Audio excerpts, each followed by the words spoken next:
So today's half guard technique in the series is going to be off the regrip, off the overhook, underhook situation that we were running into. So again, guys, we talked about this where when I get to the position, a lot of times guys will put this overhook on you. It's whizzer. You'll run into this one if you guys got guys going for Darce chokes. This is one option. Another one is wrestlers. I run into this all the time with wrestlers.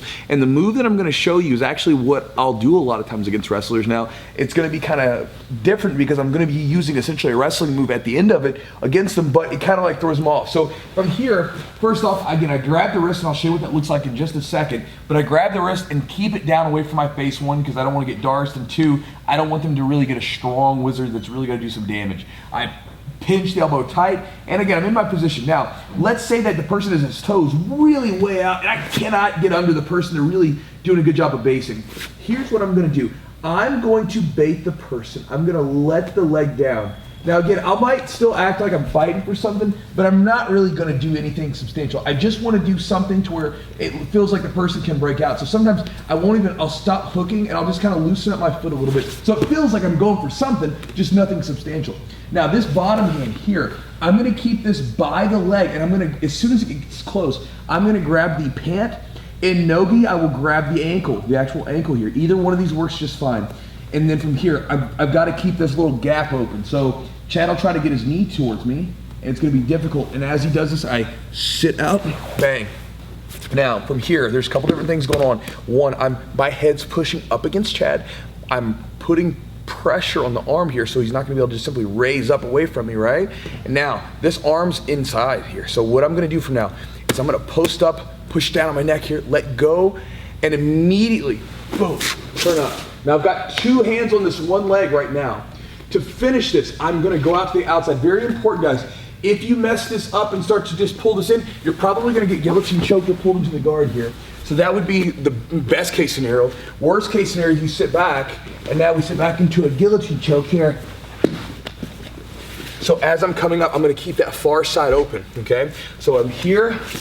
I'm going to switch my hands. So I had two hands here on the leg. I'm going to switch out here, and I'm going to drive in, and I want to try to finish into some sort of side control. We're here, we're in the half guard position we've been working, okay? So again, we get to that regrip. Guys, this is probably not, if you're really long in comparison to your opponent, this is probably not going to be the move for you, just heads up. But if you're like I am, got maybe short, stocky arms, perfect for you. Okay, so I'm grabbing the wrist. Now, from here, I'm trying to shoot under, but the person's base is too good. He's keeping me far back. I'm going to let the leg down and just give them the space, right? Because I want them to feel like they're good. As he comes around, I grab the pant leg if it's open. If it's not open, I can grab the ankle, and it still works just fine. If he tries to bring it in, then I can still keep the space. Now from here, to create the space that I need, I'm going to push this hand down, and I want to scoot my hips back. It's almost like a hip escape, right? Here, or shrimp. And then from here, I'm going to bring my head out to the side, post, let go, and I'm going to come up here. So we're in this position. I've got two hands on this leg right now. Head's on the outside. And guys, with this head, head's up high. I want to have it up into his armpit here, okay? If it's down here, you're in far more danger of a guillotine choke. Up here, high up in the shoulder, not as much, not as strong. You can get it, but not as well. From here, I'm going to let go. This hand's going to snake around the knee, and then this hand's going to reach out for this far leg here, and I'm going to drive.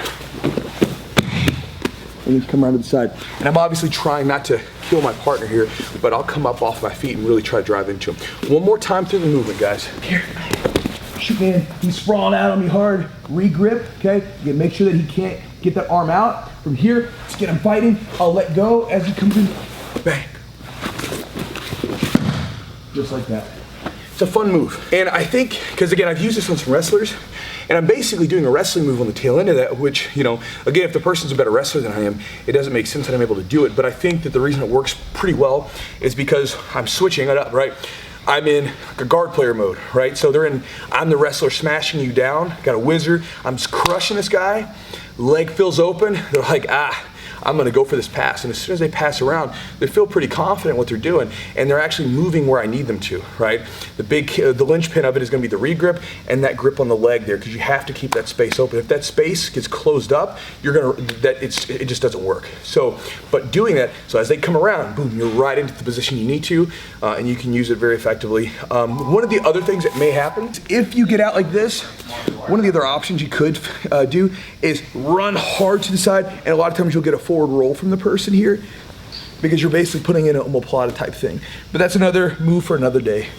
So guys, hope the videos are helping you guys with your half guard game, and I'll talk to you next time.